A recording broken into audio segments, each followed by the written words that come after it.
Y cuando dice la presidenta que estoy fuerte, estoy más fuerte que nunca, soy invencible, algo así dijo en unas declaraciones. Pues de dos. Dices, cuando ya un político empieza a decir estas cuestiones, pues focos rojos, ¿verdad?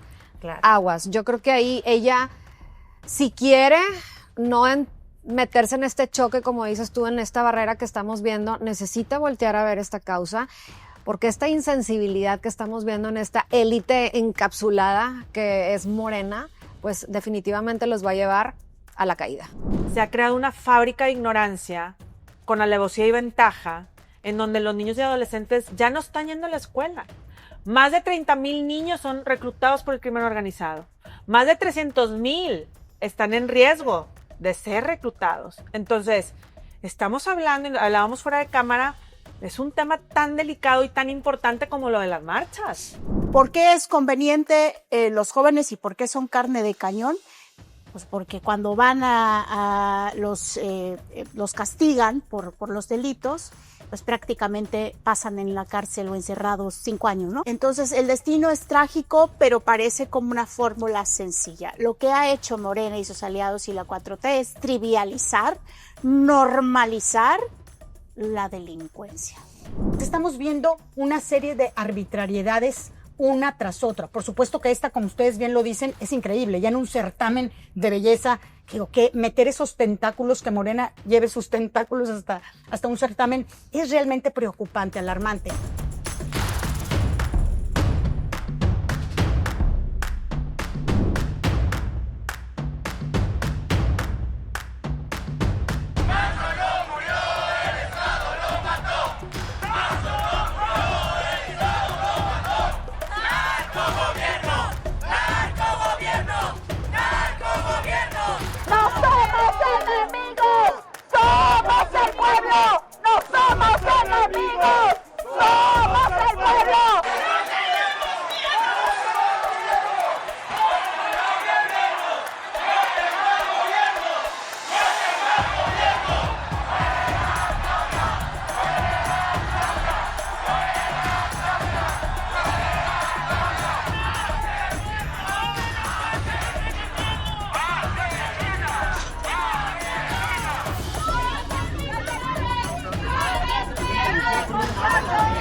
Yo sí sentí que pues iba a pasar algo como en el 68, ¿saben? O sea, yo sí pensé que mi vida en un momento corrió peligro, pero gracias a Dios, pues aquí estoy afuera. Bienvenidos a Mesa para Cuatro, bienvenida Indira, bienvenida Carolina, bienvenida Perla. Estamos en esta mesa hablando de un tema que al día de hoy la presidenta se sigue siendo víctima. ¿Víctima en qué? En que esto ya es una resistencia civil.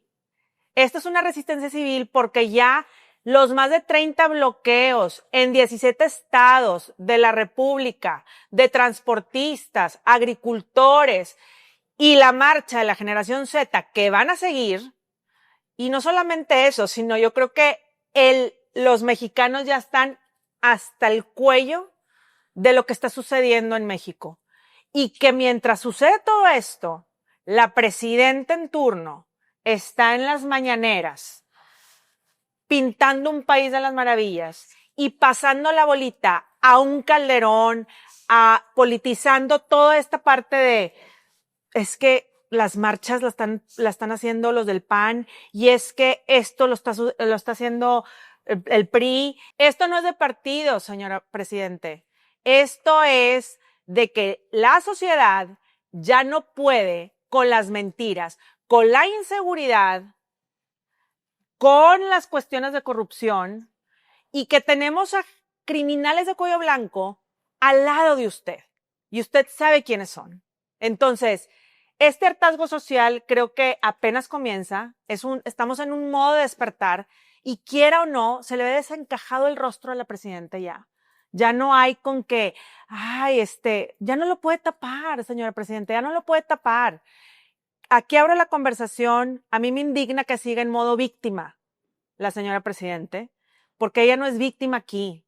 Ella tiene que unirse a lo que está sucediendo y decir ¿Cómo van a ser estas mesas de trabajo? Porque por más que diga que hay diálogo, no se ve que hay diálogo porque las calles están inundadas de toda esta resistencia civil. Ya se salió de las manos y no hay por dónde empezar. Carolina.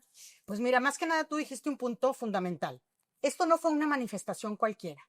Esto fue el inicio de una lucha, el inicio de un despertar del pueblo bueno y sabio, que hay que decirlo porque era el pueblo de México, encabezado por jóvenes, por valientes jóvenes de la generación Z, jóvenes entre 20 y 30 años, que fueron a la cabeza de una indignación de todo el país. Fue como si ellos fueron analizando todos estos focos en donde se han pisoteado los derechos humanos, los derechos de los ciudadanos. Ellos encabezan esta lucha y, como lo dices muy bien, finalmente salen a la calle con esa fuerza que ¿qué te da?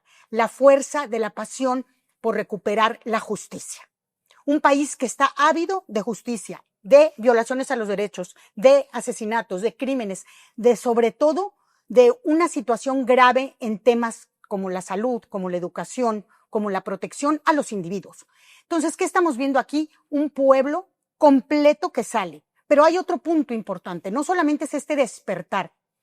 Ellos, el gobierno de Morena, el gobierno de Claudia, ya estaban enterados de esta manifestación. ¿Y qué hacen? Que aquí para mí es lo más grave.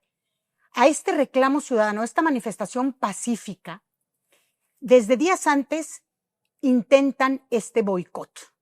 A esta manifestación pacífica hay un boicot en donde, primero que nada, amurallan el Zócalo con esos fierros, cierran las entradas al Zócalo, que para mí eso fue lo más grave, 2 puertitas. Sí, es cierto. O sea, es decir, la plancha del Zócalo es para todo México, ahí se ha manifestado todo el mundo, pero ahí te dicen, la plancha del Zócalo es para una parte de México nada más, es decir, para Morena, y el resto no tienen Zócalo. Entonces, ahí empieza este boicot, empiezan a sembrar este miedo. Y después, al día siguiente, vemos cómo cuando los jóvenes iban y las personas y los ciudadanos iban entrando al Zócalo, ¿qué comienza? El punto número 2, la gaseada. Ellos revientan la manifestación, intentan que se haga un caos, que yo doy gracias a Dios de que no sucedió a mayores, que no se fue a mayores esta situación, y finalmente un grupo infiltrado, vestidos de negro, también están haciendo violencia. Y ahí eso ya rompe, y ahí vemos en muchísimas, múltiples escenas de personas pacíficas, familias, jovencitas agredidas, jalándole los pelos a una chica de nombre Reina. Por otro lado, un joven ondeando una bandera y se ve cómo lo gasean y lo tiran al suelo. Los arrestos, que bueno, todo esto no es producto de la casualidad. Este despertar, este enojo, lo quieren realmente acallar. No hay diálogo. Estamos viviendo esta cerrazón, un gobierno que no tiene diálogo y ante la falta de diálogo que hace, recurre a unos puntos que les vamos a explicar a continuación, recurre a los estatutos, a los postulados del Foro Sao Paulo, que está muy claro. No, y aparte que ellos vienen también, digo, si estamos hablando de ellos, nosotros, ustedes, etcétera, ellos vienen de este tipo de marchas, ¿sí? De este tipo de libertad. Ahora reforma. Ahora resulta que el poder cambia. Ya estamos de este lado, ustedes no entran. No nos conviene, ustedes allá. Persecución política, no al criminal, al joven que está en la marcha, al agricultor, al transportista. Señora Presidente, son los ciudadanos, son los que usted debe de rendirle cuentas no a los criminales. Perla. Yo creo que ¿qué representa esta marcha? Yo creo que es algo que puso muy nerviosa a la presidenta, bastante. Y a Morena en general se ve, como bien lo dice Carolina, todo este spot de más, siento yo, que le dio la presidenta en las mañaneras, que la misma prensa la fue llevando a que ella fuera diciendo cuestiones por muchos días, hizo que más gente volteara a ver este tema. Exacto. Pero yo creo que hay 3 puntos importantes. Uno, que la cuestión del asesinato de Carlos Manzo fue el breakpoint de muchas cosas, como no lo habíamos visto en crisis pasadas que ha tenido Morena desde López Obrador, pero bueno, me quiero enfocar más que nada en lo que lleva la presidenta. Las oposiciones nacientes, que hemos estado viendo. No nada más vemos a los jóvenes, vemos a los transportistas, a los agricultores, en días pasados a las cámaras que están desesperadas por la cuestión de inseguridad que se está viendo como nunca antes visto. Yo creo que alzar la voz de estas diferentes oposiciones tampoco la habíamos visto. Y que la narrativa y la gran incapacidad de darse cuenta de la presidenta y ya chole el Felipe Calderón y ya chole García Luna, ya se le acabó su cuentito. Yo creo que aquí ya nadie le está creyendo este chorito. O sea, next. Entonces la gente ya está volteando a ver otro tipo de narrativa. Y encontré unos datos importantes que se los quiero compartir. Yo creo que ha habido 3 escándalos en lo que lleva Claudia Sheinbaum. Y traducidos en mensajes o en cuestiones donde se vieron impactados en redes sociales, y hay unos datos bien interesantes. El primero es el tema de Adán Augusto y el huachicoleo. Y ahí generó en X, en Twitter, 1 millón de mensajes en 75 días. Se los quiero poner en esa perspectiva, que obviamente después se retuitearon y X se compartieron, etcétera. Con Teochitlán y el Rancho de la Muerte, que fue otro punto de crisis de Claudia Sheinbaum, en 10 días hubo 2.4 millones de mensajes. Sin retuiteo, sin nada. O sea, es la entrada del tema, a grosso modo. Y con Carlos Manzo, en 10 días, 3.9 millones de mensajes.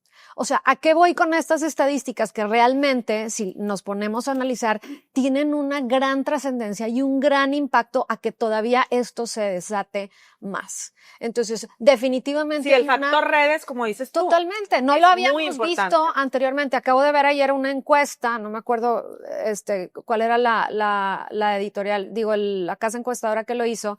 A veces ya no sabe si creer o no, pero creo que venía de alguien serio de donde había el medio. Y ahorita va en un 50 y tantos % de aprobación la presidenta, que sí vemos una caída en la tendencia de la aprobación en los últimos meses. Y esa aprobación viene de los criminales. Mucho que ver, exacto. ¿Quién más va a aprobar a la presidenta en estos días? Totalmente. Pues a los que los ha apoyado, etcétera, ¿no? ¿Indira? Bueno, pues Claudia ya debería de cambiarse el apellido. De Claudia Sheinbaum a Claudia Díaz Ordaz. Ah, bueno, así fue mi editorial. Ese fue mi editorial del viernes pasado. Qué bueno que lo retomo. Sí, porque esto nos recuerda a México del 68. De hecho, en la antesala de un evento deportista, como lo va a ser el Mundial el próximo año en el país, y además con el manual de la represión en la mano. Porque el ABC de cómo hacer que la disidencia pueda ir a la cárcel, callarse, no estar en las calles, tener miedo, está ahí. Pero se topó con pared, porque la generación Z, que es la convocante, que por cierto ya nos dividieron, ¿no? Fifís y chairos y derecha, izquierda y arriba y abajo. Ahora viene viejos y jóvenes. Pero la generación Z sí existe. Claro. O sea, ahorita son los jóvenes que nacieron entre 1997 y 2012. Y que tienen muy marcada una actitud ante la vida. Primero son los herederos de la crisis y de un mundo roto, porque no es exclusivo de México, es a nivel global. Y como tal, lo que están pidiendo es honestidad. Y al pedir honestidad, un político que no lo es, que miente, que roba, que lastima, obviamente que va a estar en la mira. Por eso pasó lo de Nepal. Lo de Nepal no pasó nada más porque en el frenesí, la pasión de querer cambiar al mundo, no, porque hay deshonestidad de por medio. Entonces esa generación Z, aunque sean poquitos, porque no todos los jóvenes están en la misma sintonía, son muy poderosos y muy fuertes al exigirla. Tan es así que ahora en México, trasladando sus exigencias y demandas de un México seguro, en donde puedan salir a la calle, en donde no se roben el dinero y en donde tengan certeza de futuro, claro está que la generación Z se iba a mover sí o sí. Le han querido imponer partidos políticos, empresarios, hasta corrientes ideológicas a nivel internacional detrás, como si los estuvieran manipulando. Pero no conocen a esos jóvenes que son capaces de todo con tal de ya no tener una clase política que les estorba para su futuro. Ellos lo tienen muy claro y entonces, en lugar de menospreciar lo que está haciendo la presidenta, es pues evidenciar que no puede con ellos. Podrá con otras generaciones, pero con ellos no va a poder. No Y puede. esa es su pared, porque ellos no solamente van a salir a protestar una vez, lo van a hacer todas las veces que sea necesario. Ya convocaron para el 14 de diciembre y puede llegar cualquiera, puede llegar gente de los partidos, puede llegar gente de todas las religiones, puede llegar gente de todas las edades, porque lo que quieren está claro, ya necesitan una clase política que gobierne su futuro con honestidad. Entonces, pues si la quiere hacer a la Díaz Ordaz, al 68 y al manual de la represión, Claudia en este momento está en jaque. Porque yo estoy segura que después de lo del 15 de noviembre viene su declive. Sí, claro. No, ya venía Totalmente. desde antes, yo creo. Y algo todavía mucho más riesgoso, y la advertencia es que su enemigo no está afuera. Esa generación es su pared, pero no es su enemigo. Su enemigo lo tiene adentro y vive en Palenque. Y vive en Palenque, totalmente. Y aquí la cuestión, como dices, Claudia Ordaz, que de hecho fue el editorial del viernes pasado que saqué, cuando investigué toda esta parte de Tlatelolco, etcétera, y veía las imágenes, Igualito. más que nada, es igualito. Pero la diferencia es que antes a lo mejor le hacían así y pues el silencio a lo mejor permeaba un poco. Ahorita, No. el factor que dice Perla de las redes sociales, el factor que comentas tú, Indira, y el factor que dices tú, Carolina, digo, todo junto con pegado, no hay por dónde. Aquí sí es un despertar ciudadano de esos que yo creo que van a sentar precedentes. Sí, Estas totalmente. marchas apenas comienzan, estos bloqueos apenas comienzan. Sí. Creo que viene una ola muy fuerte que viene desde antes, ¿no? Porque lo estamos viendo con un Adán Augusto que sigue ahí sentado en un Senado, siguiendo con un iPad viendo los partidos de fútbol. Y Andrea Chávez. Y Andrea Chávez, Bien monitoreado aquí. por poner un ejemplo, ¿verdad? Pero ¿qué dices tú? ¿Cómo puede ser? ¿Cómo puede ser que siga ahí sentado un presunto criminal? Porque es la verdad. Digo, y si no es, que lo sienten como en todos los países, en el banquillo, tal vez no de los acusados para dar beneficio de la duda, pero para decir, a ver, sí, no, esto, el otro, lo hiciste, no lo hiciste, ¿por qué estuviste con Hernán Bermúdez Requena? ¿Por qué lo dejaste entrar? ¿Por qué no? Nadie lo ha puesto bajo escrutinio, bajo preguntas públicas que deberíamos saber. O sea, aquí en México no hay eso que dicen en Estados Unidos, checks and balances, no hay. Aquí no, a nadie nos rindan cuentas de nada. Simplemente sigue la mañanera y sigue el show. Ya no. O sea, yo creo que ya llegamos a un ¿Sabes punto en qué? que Sí. no somos Así es. ignorantes, ¿no? Y cuando dice la presidenta que estoy fuerte, estoy más fuerte que nunca, soy invencible, algo así dijo en unas declaraciones. Pues de Dices, cuando ya un político empieza a decir estas cuestiones, pues focos rojos, ¿verdad? Claro. Aguas. Yo creo que ahí ella, si quiere no meterse en este choque, como dices tú, en esta barrera que estamos viendo, necesita voltear a ver esta causa, porque esta insensibilidad que estamos viendo en esta élite encapsulada que es Morena, pues definitivamente los va a llevar a la caída. Mira, y para concluir, para irnos a la conclusión, simplemente volteen a ver a Grecia Quirós.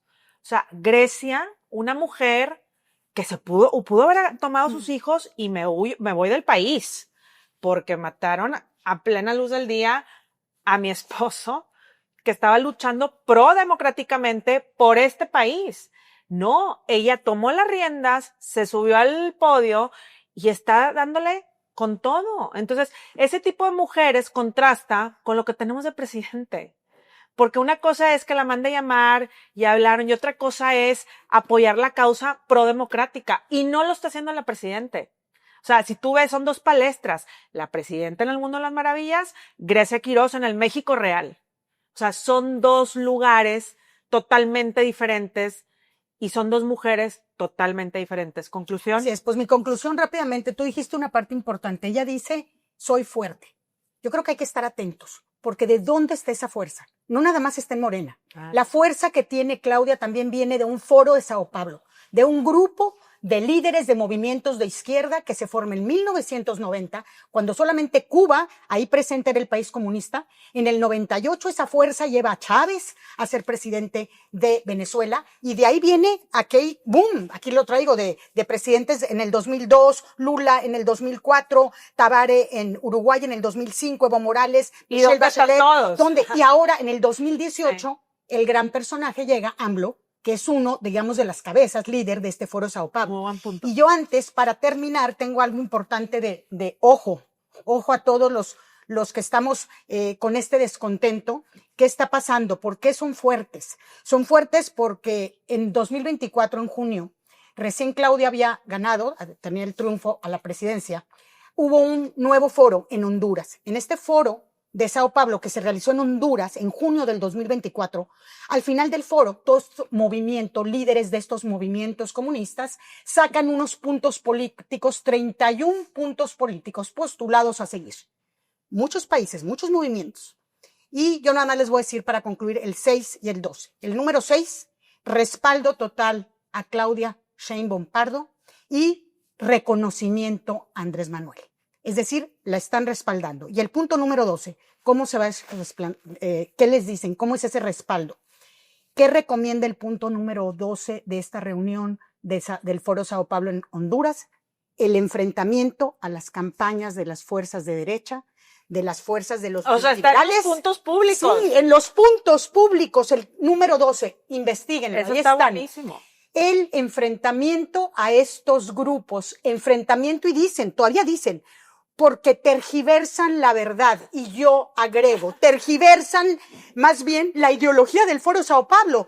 Estos grupos que estamos exigiendo nuestros derechos, que estamos cansados de toda esta situación, de los asesinatos, del último episodio terrible del alcalde de Uruapan, Carlos Manso, que estamos cansados de la situación, ellos dicen que estamos tergiversando la verdad. Es decir, lo que estamos haciendo, señores, es ir en contra de la ideología de estos movimientos comunistas. Súper punto. Entonces, ahí está el punto número 12, se los dejo, son 31 puntos, los tienen en las redes sociales, y por eso también importante estar atentos, seguir estas manifestaciones pacíficas, pero atentos y muy observadores a estos enfrentamientos, que no quisiéramos que jamás en México sucediera nada grave después de estas manifestaciones. ¿Conclusión, Indira? Sí, que la presidenta, si no rompe el pacto de criminales, va a seguir teniendo estas protestas y se va a incrementar el volumen, aunque yo pienso que está bien, porque este país necesitaba ruido. Ante tanto silencio y tanto miedo, solamente haciendo ruido. Entonces es una provocación también para que quienes somos ciudadanos exijamos cada vez más que se rompa ese pacto. Si eso no es así, extorsiones, secuestros, delincuencia, asesinatos, todo lo que ya vivimos. Entonces también es una provocación para que actuemos y para que alcemos ojos. Perla.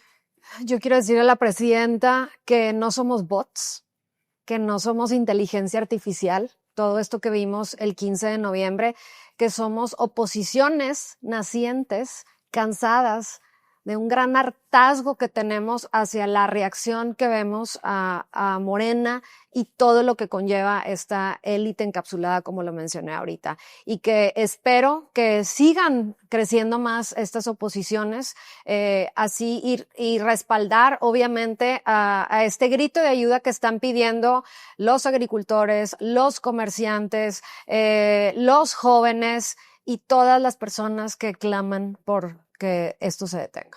¿Qué tanto le deben a los criminales? ¿Las campañas políticas?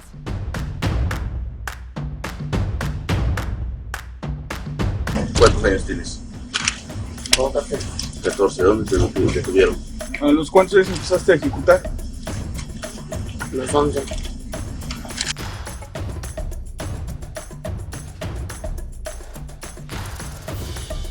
Fue identificado y reclamado el cuerpo del autor material de este homicidio. Se trata de Víctor Manuel Ubaldo Vidales, de 17 años de edad. Ayer no solo murió él, murieron dos, que a final de cuentas es otra madre que hoy está llorando en su casa. Bueno, y siguiendo con el tema del crimen organizado, tenemos que tocar el tema de adolescentes y niños, porque estamos viendo, digo, y no es nada nuevo, pero ahora con estos casos mediáticos, David Cohen, Carlos Manso, Bernardo Bravo, vemos que a muchos de los que mandan a quemar ropa, a ser los que tiran del gatillo, pues son jóvenes y niños sicarios, ¿no? Sí. Los mandan, los reclutan, les dan 30,000 pesos, 50,000 pesos y al final caen porque la vida en México está así, porque la educación adrede, y lo hemos comentado aquí, se ha creado una fábrica de ignorancia con alevosía y ventaja en donde los niños y adolescentes ya no están yendo a la escuela. Más de 30,000 niños son reclutados por el crimen organizado. Más de 300,000 están en riesgo de ser reclutados. Entonces, estamos hablando, hablábamos fuera de cámara, es un tema tan delicado y tan importante como lo de las marchas, porque detrás de todo este crimen es la niñez y la adolescencia se está quedando con este tipo de cultura enraizada en México, una cultura del narcoestado. Entonces, ahí todavía me parece todavía peor que la presidente salga con temas politizados, etcétera, cuando ve que la niñez y el futuro de México está en manos del crimen organizado. Es que al final el que manda aquí es el crimen organizado. Total. En tierra de nadie. Y estos chavos que quieren dinero pronto y rápido para comprarse los tenis, el reloj, todo lo que estamos viendo que los valores en México no es eso. Deberíamos de revertir la conversación y decir, no es el reloj, no son los tenis, no es la ropa, no es, o a veces que también lo hacen para dar de comer a su familia. Pero como no hay educación, no tienen oportunidades, ¿qué más les queda? ¿Qué más les queda? Abro la conversación, Indira. Qué difícil vivir en tiempos en donde la fórmula se rompe. Yo soy de la generación a la que me enseñaron que si te educabas, abrías una puerta de múltiples oportunidades, que la educación era algo sumamente esencial, por lo cual se valía hacer muchos sacrificios y que tarde o temprano tendrías resultados. Con un mal gobierno, lo único que se está demostrando primero es que la educación hoy es más bien doctrina para los niños y las niñas y crecen a partir de ciertas ideas que al final van a terminar también en decisiones equivocadas. Y segundo, que es más fácil irte a trabajar para el crimen organizado que hacer esos sacrificios múltiples para ser una persona educada. Y eso le da al traste al futuro del país. Con lo que están jugando, no solamente es con las vidas de los jóvenes, sino con el futuro de un México que se supone que debería de ser, porque además vivimos en una circunstancia contrastante. O sea, hay cada vez más avances tecnológicos, hay cada vez más acceso a conocimiento, hay cada vez más incentivos para innovación y creatividad. Y por otra, nuestro país como que nos están jalando en un mal gobierno hacia el pasado, a estancarnos y a no tener posibilidades ni oportunidades de futuro. ¿Por qué es conveniente los jóvenes y por qué son carne de cañón? Pues porque cuando van los castigan por los delitos, pues prácticamente pasan en la cárcel o encerrados 5 años, ¿no? Entonces, si no es que los matan. Si no es que los matan. Entonces, el destino es trágico, pero parece como una fórmula sencilla. Lo que ha hecho Morena y sus aliados y la 4T es trivializar, normalizar la delincuencia. Entonces, cuando tienes todo esto así, atraviesa el tema de los jóvenes. Nos está impactando a todos. Y claro que es muy sensible porque son vidas en formación, porque no deberían de malentender que la única opción es llegar al crimen organizado. Antes nada más se decía, bueno, los utilizan para hacer halcones y para vender droga. No, ahora ya están en las factureras, en el lavado de dinero, y en un montón de negocios ilegales en los que se está metiendo el crimen organizado. Entonces, normalizar esto es vivir pues sí, como en el ticket de la carne y salchichonería, a ver qué destino trágico te toca en una incertidumbre total y en una angustia total. Y yo no tengo hijos, pero me imagino que todos los padres de familia deben de estar pues en esa encrucijada y en esa angustia y miedo constante de que sus hijos, porque ahora tampoco es de clase social, antes también se decía, los jóvenes que viven en pobreza, no, van por los jóvenes, o sea, no les importa si tienen dinero o no. Entonces ese miedo no es benéfico para nadie. Para nadie. Carolina. Pues antes que nada, hablar de un punto importante. El fenómeno, ya es un fenómeno, el fenómeno del sicariato. Es un fenómeno que arranca en los 90s en Colombia, con todas estas células de cárteles de la droga, empiezan a captar a estos niños entre 13 y 17 años, que como bien lo decías, lo primero que piensan es si los atrapan, al cabo que hay muy pocas penas, no, a la edad de ellos no hay una, digamos, situación grave de cárcel, 1 año, 2 años máximo, hay protección. Pero segundo, porque son jóvenes vulnerables. Nos llega a México esta situación desde principios del siglo XXI. Cuando empiezan los cárteles de la droga a crecer y a crecer, comienzan a reclutar a niños de entre 13 y 18 años. Niños. Estadísticas, hay un estudio muy interesante que habla que nada más hasta el 2013 habían reclutado a 75,000 niños. Estamos a 2025. Imaginen ahora la cifra de niños reclutados por este crimen organizado. Hay un estudio muy interesante precisamente de Antonio de Jesús Barragán que lo hace hablando con todos estos niños que estaban internados en este penal en Hermosillo, Sonora, donde ahí hay muchos niños que desgraciadamente pues los están tratando de reinsertar a la sociedad. ¿Qué está pasando en esta situación? Número 1, ¿por qué los toman? Son niños, ¿cuáles son las características de estos sicarios, de estos niños? ¿Por qué caen en manos de los cárteles? Primero, porque son niños marginados. Porque son niños que viven en comunidades en donde controla el narcotráfico esa comunidad. Y yo me puse a pensar, si aquí en México gran parte del país está controlado por el crimen organizado, ¿cuántos niños están vulnerables a caer en manos de estas redes? Número 2, niños con familias destruidas, es decir, totalmente sin familia, sin educación y sin un Estado que los proteja. Entonces aquí estamos viendo un fenómeno muy preocupante, un foco rojo muy importante, hay que poner atención. ¿Qué está pasando? Niños sin educación, sin familia o familias disfuncionales y sin un Estado que los proteja. Estos niños, ¿qué sucede con ellos? Estos niños, como tú bien lo decías, los toman no nada más ya para vender droga, para ser sicarios, para secuestrar, los ponen en las primeras líneas de fuego. En los combates entre cárteles ya los estamos viendo ahí. Muchos de ellos han perdido la vida. A mí se me enchina la piel. Tú mencionabas ahorita el tema de Teuchtitlán, Jalisco, en donde este rancho que se descubre con toda esa cantidad de zapatos, y no veías los cuerpecitos, muchas eran de niños.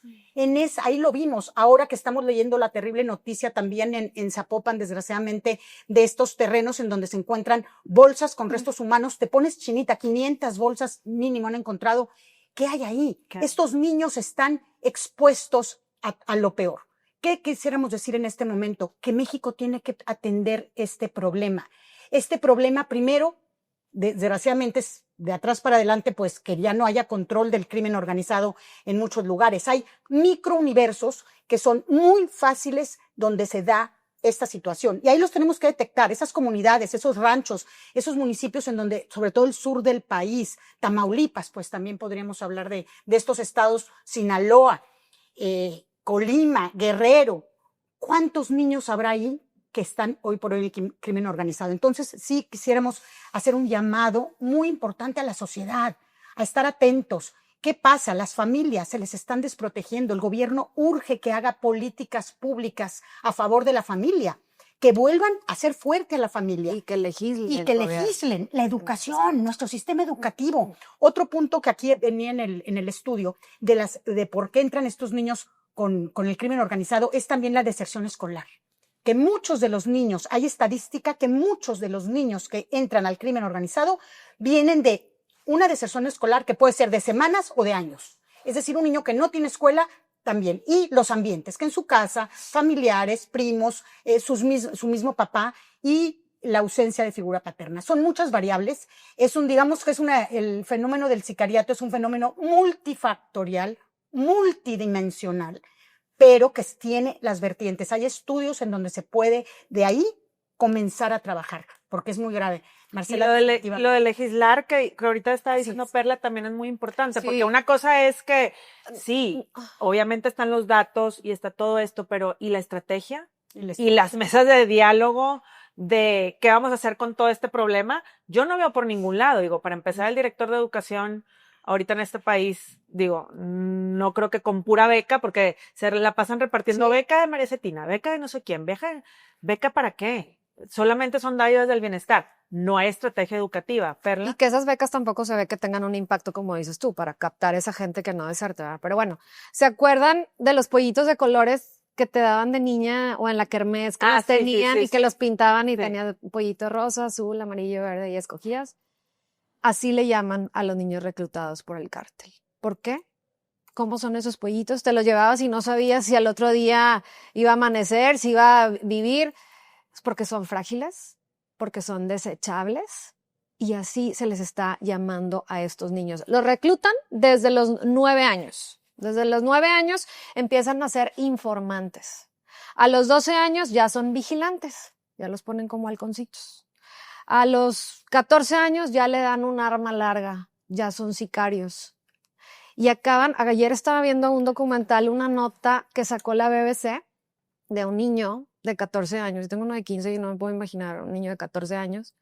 Con un arma larga lo encontraron en un rancho con un celular y en ese celular había secuestros, asesinatos grabados por él, entierros clandestinos, mochilas con droga, cartulinas con amenazas de esas que van y dejan en muchos lados. Y estaba ahí con uno de los operadores un poquito más grande que él. ¿Qué está pasando en este país? O sea, dices, estas cuestiones son desgarradoras. ¿Y por qué los atraen? ¿Por qué los capturan? Pues porque no levantan sospechas, porque son de fácil reemplazo. Entonces, y porque salen baratos. Les pagan entre 5,000 y 15,000 pesos, dependiendo de la edad. Entonces dices tú, este fenómeno realmente es algo que ya se salió fuera de control. O sea, aquí ya la verdad la ficción ya superó la realidad tremendamente. O sea, lo que estamos viendo ya es una cuestión desgarradora y como bien decíamos ahorita, además de políticas públicas, hace falta reforzar el marco legislativo. Y traigo datos en España y en Colombia. Me voy a enfocar un poquito más en Colombia, que como bien lo dices, que empezó esta cuestión en los 90s. Desde el 2003 se empezaron a regular estas cuestiones a nivel federal, que aquí no hay absolutamente nada, cero. Y lo platicaba ayer con Josefina Vázquez Mota, que te dije que me platicó este tema y que ella trae esta cuestión de poder legislar este tema. Está la ley 1098, así se llama allá. Esta ley establece que los niños, niñas y adolescentes deben ser protegidos frente al reclutamiento y utilización por parte de grupos armados al margen de la ley. La ley 599 incluye el delito de reclutamiento ilícito, uso de menores por grupos al margen de la ley entre sus figuras penales. Está en el Código Penal colombiano y también está en el Código Penal español. Entonces, vale la pena echarnos un clavado. Como legisladora me comprometo aquí públicamente a llevarme ese tema de investigación y ver de qué manera. Perdón, ¿sí? No, a ver de qué manera podemos llevarlo a nivel federal. Muchas cuestiones a veces las tienes que empezar a legislar desde el Estado para que luego permee y escale. De hecho, ahorita que dices lo de España, justo la semana pasada cacharon un grupo, hacían todo el tipo de le dicen ya baby sicarios, pero eran de México. Sí. Venían de una célula del cártel Jalisco Nueva Generación y habían hecho hasta lo que no y tenían un departamento en donde hacían todo esto y como dices tú, como la ley va por ellos, los encarcela, y los trata como un criminal. Entonces, yo creo que eso que dices tú es bien importante, y también, legislar. Muchas cuestiones que estamos viendo de captura se está haciendo por medio de las redes sociales y de los juegos y de cuestiones así que son hasta cosas por que el Roblox, ¿no? Sí, y cosas así. Totalmente. Y España tiene una ley, impulsó en el 2025, una ley de protección a los menores en el entorno digital que incluye reformas al Código Penal para endurecer el castigo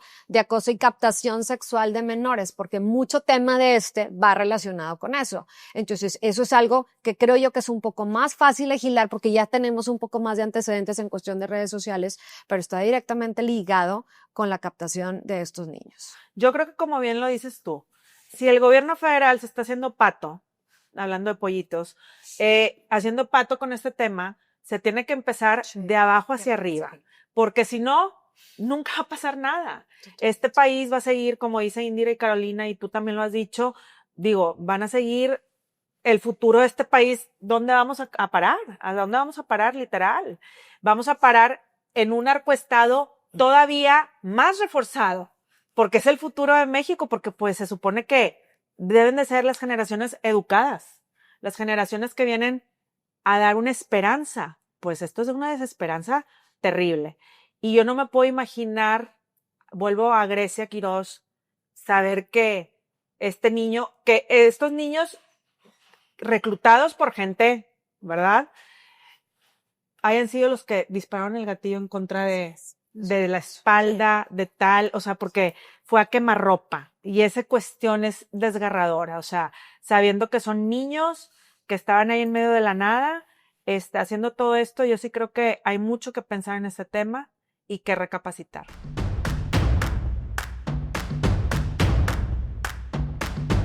Miss Universe es ¡México! ¡México! ¡Ganó Fátima! ¡Fátima Bosch es Miss Universe! ¡Miss Universe! ¡Bravo! 2025, ¡bravo, Fátima! ¡Merecidísimo! ¡Se logró! ¡Arriba Tabasco! ¡Y que viva México! ¿Desconocía Pemex la situación de...? Sí, porque quien hace la investigación es la Secretaría de la Función Pública.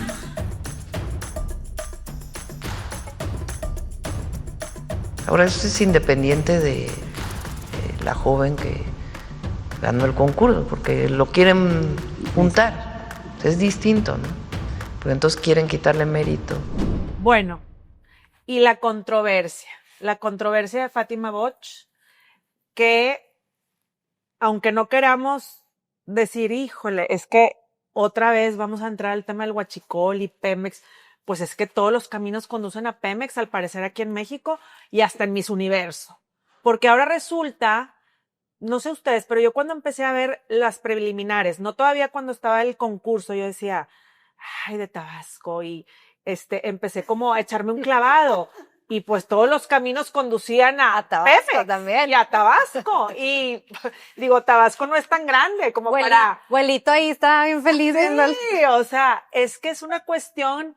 Es de risa, pero de risa nerviosa, porque de verdad no puede ser. Sí, no te lo puedes creer. Que ahora resulta que Pemex le dio contratos por 745 millones de pesos, si no es que más, porque ya están diciendo que hay un segundo contrato. Madre mía. Al que lleva Miss Universo, al director de Miss Universo. Y ahora resulta...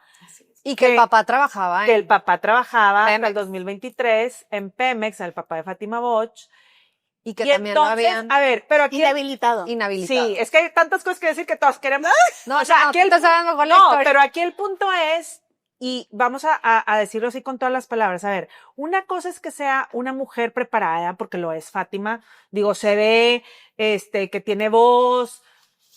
Decíamos fuera de cámara, pues quién sabe si también fue Círculo de Tailandia que le puso uno hasta aquí al tailandés, ya no se sabe. No.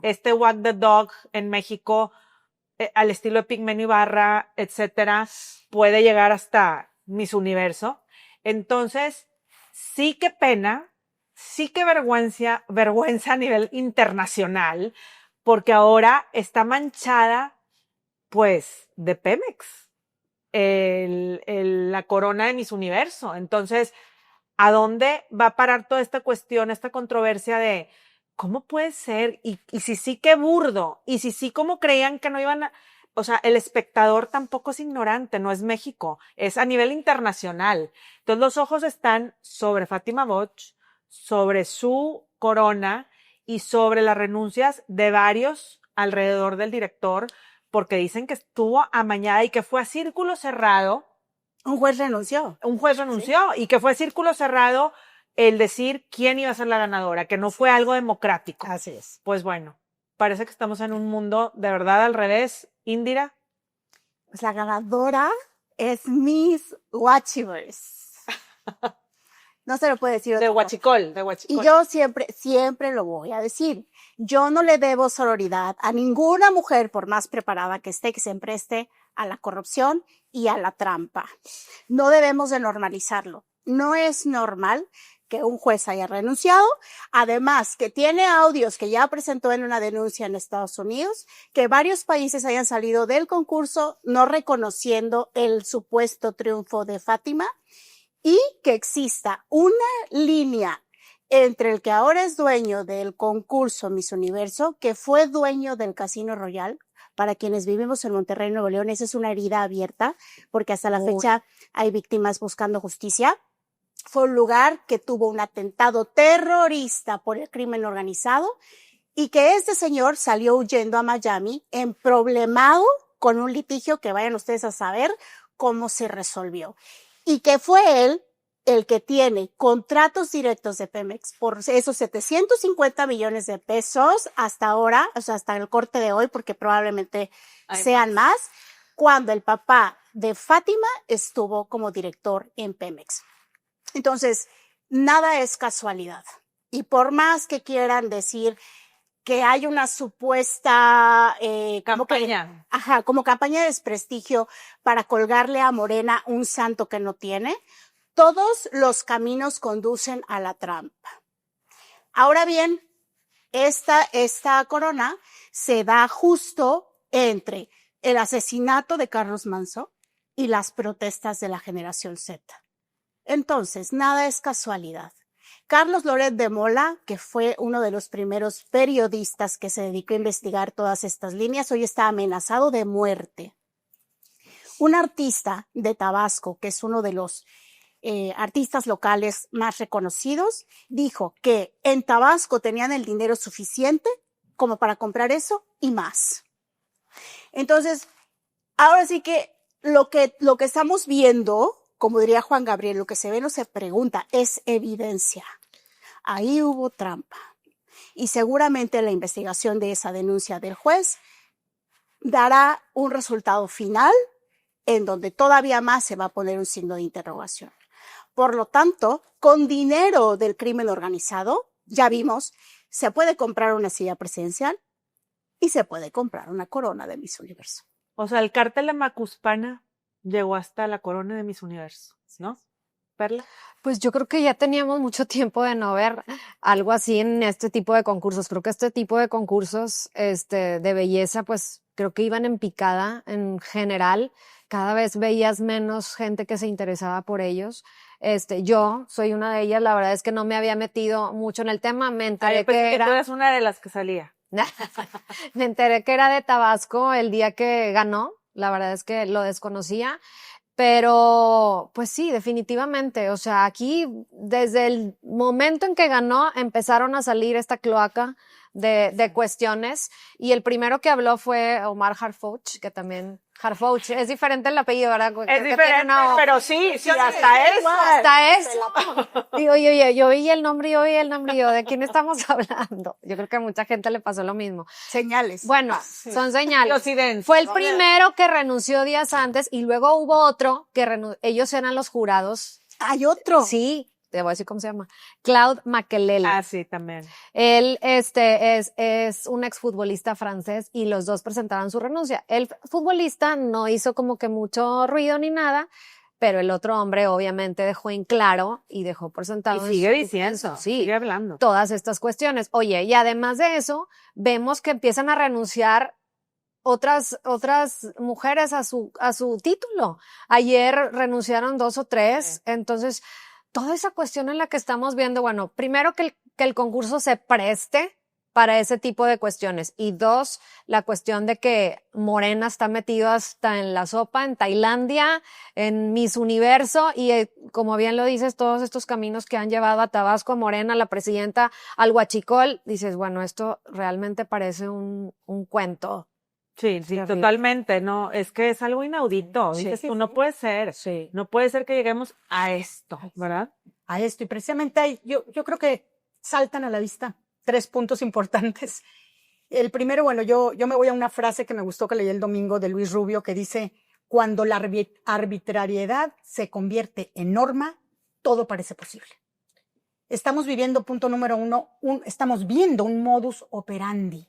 Ya todo se está tratando de hacer a través del fraude, a través de la ilegalidad, a través de la trampa. Estamos viviendo en un gobierno que soluciona, por ejemplo, el tema de los acordeones. Pues eso es trampa. Al menos yo cuando era chica en la escuela, lo que nos prohibían, lo número uno que nos prohibían era un acordeón en un examen. El plagio. El plagio, el famoso plagio. Entonces estamos viendo una serie de arbitrariedades una tras otra. Por supuesto que esta, como ustedes bien lo dicen, es increíble. Ya en un certamen de belleza, que meter esos tentáculos, que Morena lleve sus tentáculos hasta un certamen, es realmente preocupante, alarmante. Es increíble. A mí lo que me llama mucho la atención, este señor hace 1 año, hace 2 años, apenas había comprado la mitad de Miss Universo, este señor Lozano, Raúl, lo había comprado y de pronto acababa de entrar, ni siquiera se esperó tantito, ¿verdad? Entra el mexicano, el señor, a Miss Universo, ¿y qué sucede? Comienza a hacer esta trácala para que un amigo que trabajaba en Pemex le dé un contrato y finalmente lo que todos conocemos y ustedes han descrito. ¿Qué pasa aquí? Primero, la arbitrariedad en la que estamos inmersos. Es un gobierno con arbitrariedades día tras día. Pero número 2, que a mí me preocupa mucho este punto, la imagen. ¿Qué imagen estamos dando de México, señores? Horrible. ¿Cómo es posible que no tengamos tantitito amor a nuestra patria?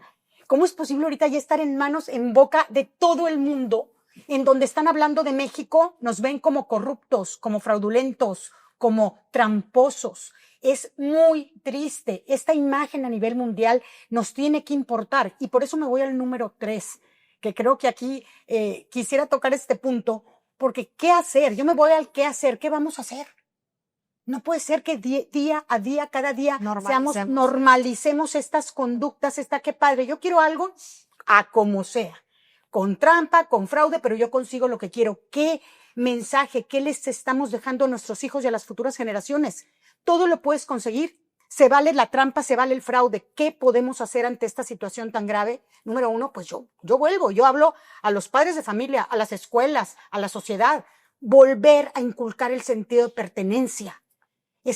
Pertenecemos a una nación, perteneces a una familia que debes de cuidar a tu familia, tu apellido, y perteneces a un país. Eres mexicano. Sentir que amas a tu país. Nos quitaron la materia de civismo hace muchos años. Nos quitaron la materia de ética. Hablando de temas legislativos y volver a impulsar que haya estos textos para los niños, porque se ha perdido ese amor a tu patria. Es que no hay valores. Ya no. O sea, no sé ustedes, pero volteas a ver la bandera de México y de verdad es, como dices tú, sientes vergüenza. Yo siento algo que no sentía antes. Últimamente siento así como estamos en corrupción, hundidos en corrupción, estamos hundidos en una cuestión de antivalores, porque a ver, Fátima, yo sí me pregunto, ¿de cuánto tiempo para acá sabía todo esto? Porque la pudieron haber agarrado y decir, a ver, tú vas a ser nuestro conejillo de indias. Vamos a maquillarte, vamos a depilarte la ceja, vamos a hacerte, así como la película de Sandra Bullock, vamos a crear, pero junto con eso vamos a crear la estrategia. Para ahí sí hay estrategias. Para ese tipo de cosas corruptas, la estrategia está súper definida. Porque para llegar a este punto de que fue un trueque, de que fueron tú me debes, yo te debo, amiguismo, clientelismo, corrupción, etcétera, manchado con petróleo, no creo que empezó un día antes de Miss Universo. Oye, entonces es un camino largo de presunta corrupción y de antivalores. Y ahí no es presunto, ahí sí son antivalores. Totalmente. Entonces, eso de que tuvo voz y dijo y habló y la vangloria así de, ay, no, qué bárbara. Pues eso se rompe con un papel así porque se cayó del pedestal. Se cae del pedestal. Pero ese es el falso empoderamiento femenino. Exacto. Que muchos de estos hombres corruptos ponen al frente a estas mujeres para que hagan el perro oso. Porque de verdad, o sea, sí avergüenza ser mujeres, nos ha costado tanto trabajo que realmente esa brecha de desigualdad y que ese machismo disminuya para que estas mujeres se presten a eso. Por eso yo decía, o sea, son mujeres que están en una silla presidencial y con una corona de Miss Universo prestándose al juego perverso de un grupo de hombres corruptos en el poder que además tienen tentáculos en la criminalidad. Y esto además no es así como que, ay, apenas nos enteramos. Sí, no. Yo les voy a hacer una confesión. Yo tengo un amigo, ¿verdad? Y ese amigo tuvo una novia no voy a decir nombres, pero para que se den cuenta, porque cuando yo vi esto, no es un nombre. cuando yo vi esto dije, madre, o sea, sí existe, o sea, sí es en serio. El crimen se mete hasta donde quiere con tal de lograr con dinero lo que quiere. Entonces esta novia se metió a un concurso de canto, de estos, ya saben, y él descubrió, de hecho por eso cortó a la novia, porque descubrió que el tío estaba intentando sobornar a los jueces el concurso para que ella fuera la ganadora. ¿Ok? ¿Y no, o no y la ganó? cortó. No ganó. No ganó. ¿Quién sabe en qué terminó esa negociación? Pero mi amigo se enteró y cuando me dice es que yo no puedo ser novio de una persona que se presta porque sabe perfectamente lo que está haciendo su tío a este tipo de juegos. Entonces ahí es cuando yo digo la pregunta, cuando a mí me lo dijo, la verdad me parecía casi de serie de televisión y de novela y cómo es posible, o sea, es más, incluso me llegó a parecer hasta exagerada su decisión, o sea, de que la haya cortado, pero pues al final de cuentas, ¿no? ¿Ella qué? Es el tío. Pero fíjense cómo podemos caer también en esa normalización. Entonces, por eso yo digo, lo que es tramposo es tramposo. No hay un centro en eso, no hay manera de analizarlo positivamente. No, de Por lo tanto, no hay manera. no hay manera.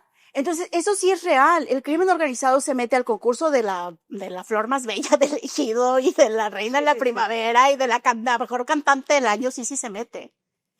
Y la otra, que sería la pregunta para nosotros, ¿qué estamos haciendo al grado de justificarlo? Porque fíjense cómo incluso muchos empezaron a decir justo esto. Ay, pero es que es bonita, pero es que es talentosa. No, señores, la gente es tramposa. Así sean las más guapas y las más talentosas y las más preparadas. Claudia Sheinbaum llegó con trampa a la silla presidencial y Fátima Bosch llegó con trampa a la corona de Miss Universo. Es que no puedo creer, es que... Falso empoderamiento femenino. Sí, y más que nada también, ¿qué le estamos enseñando a los jóvenes y a los niños pues los que están de líderes en nuestro país, incluyendo una corona de Miss Universo, pues es con trampa. Claro. Y la vida sigue. Y la vida sigue con el presunto criminal de cuello blanco que está ahí. Y la vida sigue. Pues no, necesitamos un liderazgo, a ver de dónde sale, a ver de dónde de todas estas marchas, que ponga un hasta aquí a estos antivalores en México. Porque nunca vamos a ser perfectos, pero sí podemos llegar a estar cerca de lo que es el valor mexicano, por favor. O sea, habemos muchas personas trabajadoras, muchas personas que tenemos valores, que todavía existen gente buena y que todavía existe gente que no es corrupta y que debe de estar en puestos de liderazgo, por favor. ¿Dónde están? Sí, pero Marcia, hay un punto importante que acabas de decir, un líder. Yo creo que el principal líder, el primer líder, sería en los hogares, que los papás y las mamás sean líderes. Regresar a la raíz. Exacto, regresar a esa raíz y que el liderazgo se dé en papá y en mamá. Y los hogares que tienen a una mamá nada más, o los hogares en cualquier situación, que se busque lo mejor para los niños. Los niños. Hay que repetirlo, porque ellos ahorita son las víctimas número 1. Tienen cómo van a crecer. Esa niña, como tú dices, pues creció en un ambiente, Fátima, en un ambiente en donde yo consigo el dinero a costa de lo que sea. Yo te puedo dar la corona, sí, mijita, no necesitas ser la mejor, yo te la puedo conseguir. Todas esas ideas que les vamos marcando a nuestros niños. El primer liderazgo, volver a lo más importante, a los orígenes, el papá y la mamá hacer su trabajo en casa. Es fundamental. Si no empezamos ese trabajo, y obviamente muchos de ustedes van a decir, pues bueno, ¿cuántas familias no lo pueden hacer? Porque viven en la pobreza, porque tienen familias disfuncionales. Bueno, entonces ahí entra el gobierno. El gobierno tiene que hacer un papel muy importante en el tema de la educación y de apoyar a las familias. Y ahí entramos incluso en el tema de la economía. Cómo fortalecer a los micronegocios, a todas esas personas que necesitan. Otro gobierno, porque este gobierno no le veo ni por dónde. Pero, o sea, lo vas diciendo, digo yo, sí, el trabajar. Yo estaba imaginándome, y las dádivas hacía todo lo que dan. Ver la conclusión, pues sí, es verdad lo que dices tú, pero. Además, con dinero del pueblo. Exacto, con dinero del yo pueblo. Creo que si ya estábamos en el ojo del huracán con Trump y todo lo que nos ha estado llevando, pues con este tema, imagínate, o sea, si México ya estaba en cuestión de corrupción y del narco, bueno, que ahora que tocas a Trump para concluir, porque aquí nos podemos quedar así con este tema, la esposa de Charlie Kirk, que ahora está presidiendo lo de MAGA, O sea, la parte de... Erika. Ella fue Pageant. Miss Universo. O sea, ¿Ah, bueno, no fue la Miss Universo, pero fue... Compitió. Compitió En Estados y la Unidos. puso Trump y todo. O sea, ¿En serio? eso también es un súper tema. Sí, sí, Ya sí. la traía. Entonces, ya la traía. O sea, ya es parte del poder. Es todo un tema. Pero también viene de este lado, del lado de ser la Miss Universo, o sea, de concursar para Miss Universo. O sea, es un medio, el medio. Lo que decía Perla también es muy cierto. O sea, sí hay un gran cuestionamiento sobre esos concursos. Sí. Porque además imponen una carga cultural de estereotipos de belleza sobre las más jóvenes. Y eso, de verdad, nos ha hecho mucho daño como mujeres. Porque aunque O sea, quieran nos hace hacer daño. creer que tiene y que los valores y otra cara, la verdad es que no. O sea, ves a todas las mujeres guapísimas, altísimas, Delgadísimas, piernas espectaculares y dices, pues no, o Pero sea, la mayoría no. Oigan, pero lo último, uno pequeño más, el 74. No se olviden, en el 74, en 1974, la Miss Universo de España, Amparo Muñoz, renunció a los 6 meses por el terrible ambiente que se vivía. Escribió un libro, nunca se pudo recuperar de todo lo que vivió. Es que Esos son certámenes que realmente, como ustedes dicen, por un lado, la parte de meter o querer vender una imagen falsa de la mujer, y por otro lado, no son certámenes honestos. Sí, no, se o sea, utilizan a la mujer como objeto. Más Y ahora que como hasta- persona. ya está- Y ahora hasta para... estamos en tiempos que ya este tipo de concursos ya no da credibilidad. Sí, no debería existir. La conclusión, todos los caminos conducen a Tabasco. ¿Quién sabe si a la El barredora? huachicol. ¿Quién sabe si a la barredora?